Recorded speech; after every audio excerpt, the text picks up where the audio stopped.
অধ্যায় ৮ সামাজিক এবং রাষ্ট্রীয় সম্পদ। এটা হচ্ছে চতুর্থ শ্রেণীর বাংলাদেশ ও বিশ্ব পরিচয়, পৃষ্ঠা হচ্ছে 87। ঠিক আছে, এটা হচ্ছে নমুনা প্রশ্ন সমাধান। তো আজকে আমরা অধ্যায় ৮ সমাধান করব। এখানে অল্প কথা উত্তর দাও, মানে সংক্ষিপ্ত প্রশ্ন আছে 1 থেকে 4টি। দেখো, একে আছে পার্ক এবং খেলার মাঠ কিভাবে সমাজে ভূমিকা রাখে। 2 নাম্বার, সরকার আমাদের জন্য কি কি নির্মাণ করে। 3 নাম্বার প্রশ্ন, সমাজে পানির দুটি ব্যবহার উল্লেখ করো। 4 নাম্বার প্রশ্ন, দুটি প্রাকৃতিক সম্পদের নাম লেখো। এবং বর্ণনামূলকের মধ্যে আছে 1 থেকে 2টি প্রশ্ন। তো আগে আমরা এই সংক্ষিপ্ত প্রশ্নের উত্তরগুলো দেখব, তারপরে বর্ণনামূলক। তো চলো আগে সংক্ষিপ্ত প্রশ্নের উত্তরগুলো দেখে নিই। এবং ভিডিওটি শুরু করার আগে বলে রাখি, চ্যানেলটি সাবস্ক্রাইব করে দিতে এবং আমার সাথে যারা কথা বলতে চাও, যে কোনো বিষয়ে না বুঝলে তো বোঝার জন্য এই ভিডিও ডেসক্রিপশন বক্সে এবং ইউটিউবের বায়োতে আমার ফেসবুক পেজের লিঙ্ক দেওয়া আছে, পেজটি ফলো করে মেসেঞ্জারে সরাসরি আমার সাথে কথা বলতে পারো যে কোনো বিষয়ে। তো চলো আমরা উত্তরটি দেখে নিই।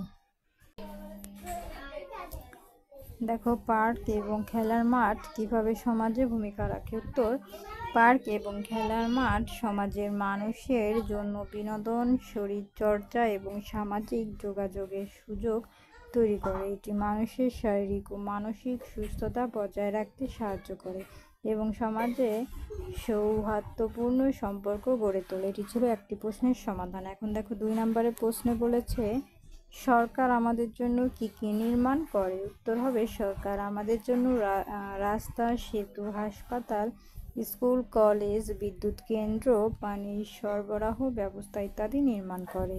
এটি ছিল 2টি প্রশ্নের সমাধান। এখন দেখো 3 নম্বর প্রশ্নে আমাদের কি বলেছে, সমাজে পানির দুটি ব্যবহার উল্লেখ করো।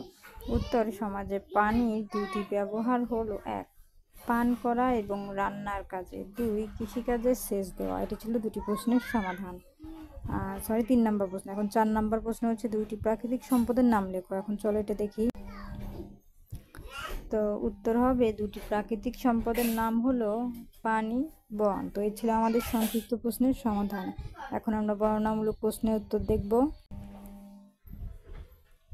তো দেখো, আমাদের কিন্তু সংক্ষিপ্ত প্রশ্ন 4টি কমপ্লিট। এখন আমরা বর্ণনামূলক প্রশ্ন সমাধান করব। দেখো, 1 নম্বরে বলেছে, প্রাকৃতিক সম্পদ রক্ষায় আমরা কি কি করতে পারি। 2 নম্বর, রাস্তাঘাট ও সেতু মেরামত করা জরুরি কেন। তো চলো আমরা উত্তর দুটি দেখে নিই। 1 নম্বর প্রশ্ন, প্রাকৃতিক সম্পদ রক্ষায় আমরা কি কি করতে পারি। উত্তর, প্রাকৃতিক সম্পদ রক্ষায় আমরা নিম্নলিখিত কাজগুলো করতে পারি। 1 গাছ লাগানো এবং বনের যত্ন নেওয়া। 2 পানির অপচয় রোধ করা। 3 পূর্ণ ব্যবহারের যোগ্য শক্তি যেমন সৌরশক্তি ব্যবহার করা। তারপরে 4 পরিবেশ দূষণ কমানো। এটি ছিল একটি প্রশ্নের সমাধান। এখন দেখো 2 নম্বর প্রশ্নে আমাদের কি বলেছে, রাস্তাঘাট ও সেতু মেরামত করা জরুরি কেন। উত্তর, রাস্তাঘাট ও সেতু মেরামত করা জরুরি কারণ এগুলো মানুষের যাতায়াত সহজ ও নিরাপদ করে। 2 পণ্য পরিবহন ও অর্থনৈতিক কার্যক্রম সচল রাখতে সাহায্য করে। 4 দুর্ঘটনা প্রতিরোধ করে। তো এই ছিল আমাদের 2টি প্রশ্নের সমাধান। তো দেখো, আমাদের বর্ণনামূলক প্রশ্ন 2টিও কিন্তু কমপ্লিট। ঠিক আছে, তো আজকের মতন এই পর্যন্তই। পরবর্তীতে 9 অধ্যায়ের ভিডিও দেখার জন্য অবশ্যই সাবস্ক্রাইব মাই চ্যানেল।